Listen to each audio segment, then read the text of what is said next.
नमस्कार, स्वागत है आपका। मैं हूं आपके साथ लोकेंद्र त्यागी। पाकिस्तान ने फिर अफगानिस्तान पर बरसाए बम। तालिबान से सीधी जंग अब पड़ेगी भारी।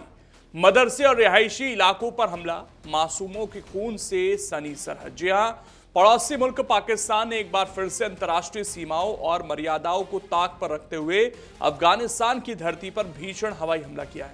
रविवार तड़के पाकिस्तानी वायुसेना के लड़ाकू विमानों ने नंगरहार और पंक्तिका प्रांतों में जमकर बमबारी की। इस्लामाबाद का दावा है कि उन्होंने टीटीपी और आईएस खुरासान के 7 आतंकी ठिकानों को पूरी सटीकता के साथ तबाह कर दिया, लेकिन काबुल से आ रही तस्वीरें कुछ और ही कहानी बयां कर रही हैं। खबरों के मुताबिक इस एयर स्ट्राइक में एक ही परिवार के 19 लोगों की बेरहमी से जान चली गई, जिनमें मासूम बच्चे और बुजुर्ग भी शामिल हैं।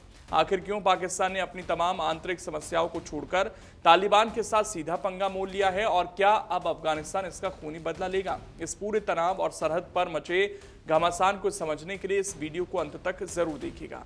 पाकिस्तानी सूचना मंत्रालय के मुताबिक ये एक सटीक हमला था, जिसे हाल ही में इस्लामाबाद, बाजौर और बन्नू में हुए आत्मघाती हमलों के प्रतिशोध में अंजाम दिया गया। पाकिस्तान का आरोप है कि रमजान के पवित्र महीने में जो खून खराबा हुआ, उसकी साजिश अफगानिस्तान की धरती पर रची गई।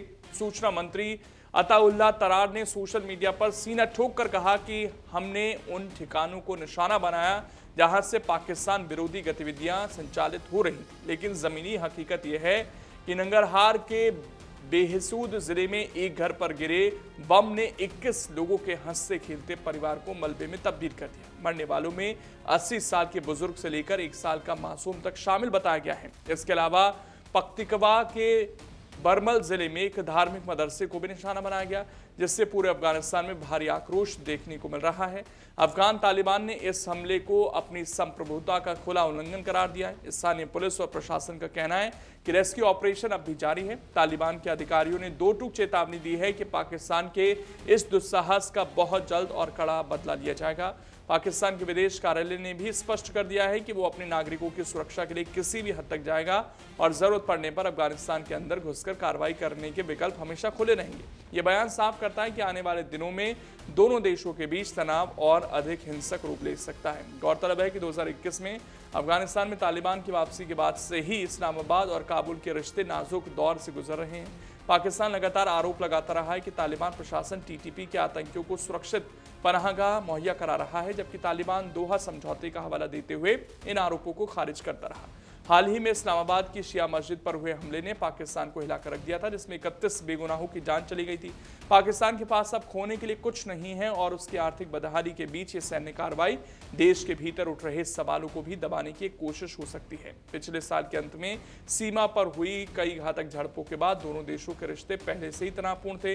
इन झड़पों के कारण अहम व्यापार और ट्रांजिट मार्ग लंबे समय तक बंद रहे, जिससे आर्थिक और कूटनीतिक दबाव बढ़ा है। ताज़ा एयर स्ट्राइक ने हालात को और नाजुक बना दिया है, जहां पाकिस्तान इसे अपनी सुरक्षा के लिए जरूरी कदम बता रहा है। वहीं अफगानिस्तान में नागरिक हताहतों के दावों ने क्षेत्र में गुस्सा और अनिश्चितता बढ़ा दी है। अब सबकी नजरें इस बात पर टिकी हैं कि काबुल इस हमले का जवाब किस तरह देता है। क्या ये सरहद पर एक छोटे संघर्ष तक सीमित रहेगा, या फिर दक्षिण एशिया के 2 पड़ोसी मुल्क एक पूर्ण युद्ध की ओर बढ़ रहे हैं? पाकिस्तान ने हवाई हमला तो कर दिया, लेकिन तालिबान के साथ ये लड़ाई उसे रणनीति और आर्थिक दोनों मोर्चों पर भारी पड़ सकती है। बाकी आपकी क्या राय है, कमेंट कर जरूर बताएं।